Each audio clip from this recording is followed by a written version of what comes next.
the accused has been medically diagnosed with borderline personality disorder, the court finds that such a condition did not impair his cognitive faculties at the time of the commission of the crimes.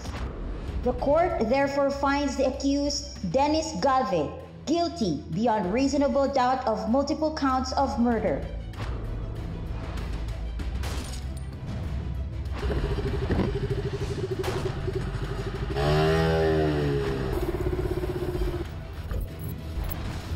Sir, natumba na po namin si Gian.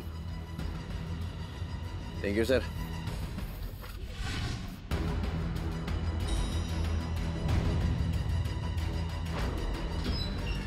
The court hereby sentences the accused to suffer the penalty of reclusión perpetua for each count of murder without eligibility for parole. So ordered.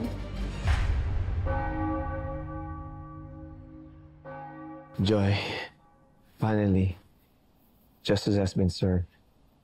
Batahimik ka na. I'm sorry for all my shortcomings. Joy, patawarin mo rin ako. Naduwag ako. At hindi ko agad hinarap ang kaso. Siguro kung ginawa ko yun, mas maaga namin nakamit ang hustisya para sa'yo. Hayaan mo na sana kami makabawi sa'yo. Sa bagong buhay na sisimulan namin. Carol, I promised myself once Dennis was put behind bars at naayos na ang lahat, I promised that I would make things right, that I would move on with my life, and that I would ask the right person.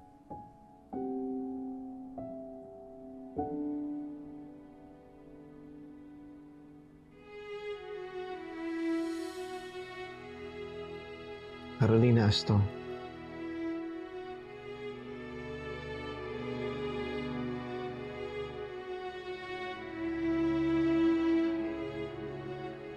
With all my heart,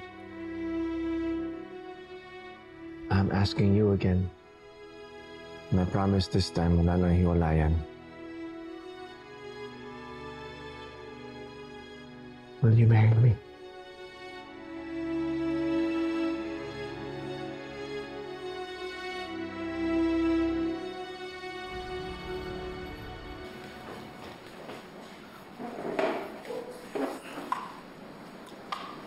Tol, balita ko. May bago rin asawa mo. Makasal ka ba? Ba't? Tinatamaan ka ba?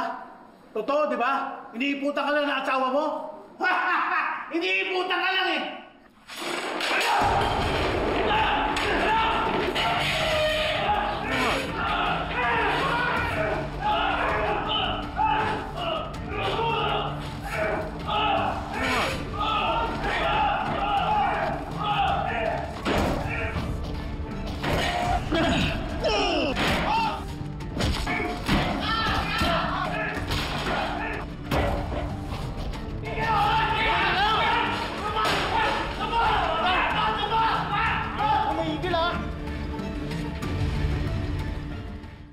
Tito Dennis is gone, but the trauma will always be there.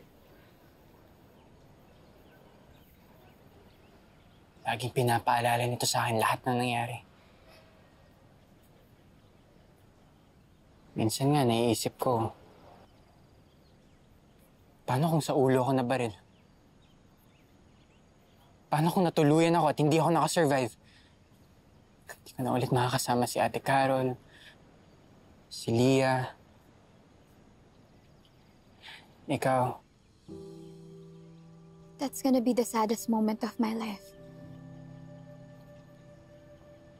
Talaga? After losing my mom and almost my dad,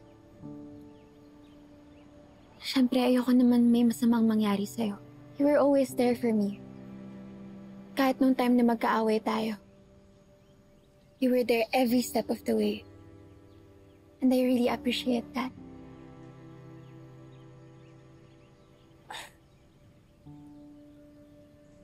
Na-appreciate ko rin naman lahat ng ginawa mo para sa akin, Amber. Meron ba?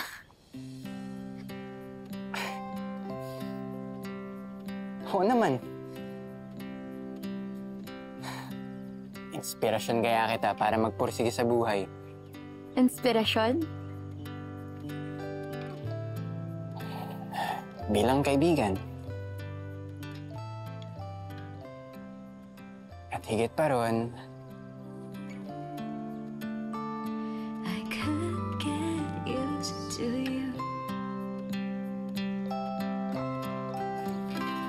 Parang ayaw mo naman na akong bitawan.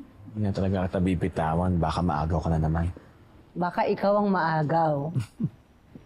Pero alam mo, Wilfred, naiintindihan ko na kung bakit hindi natuloy yung pangalawa nating kasal. Kasi ito talaga yung perfect moment eh. Maayos na lahat.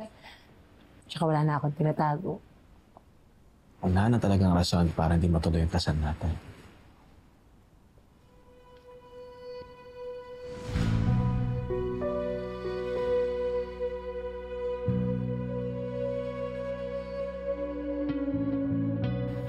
Balita ko ikakasal kayo ulit. And as usual, I'm not invited. Huwag kayong mag-alala. Hindi ako nandito para manggulo. Nandito ako para humingi ng tawad.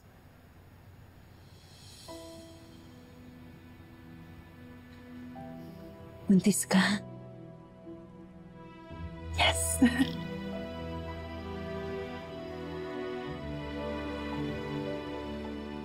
Gian would have made a great dad. When I learned that I was having a baby, parang lahat ng kulang sa buhay ko napunan. It's like a fresh feeling of love came to me. Na parang buhay na buhay ulit ako. There's hope and happiness ahead of me. Naiintindihan kita.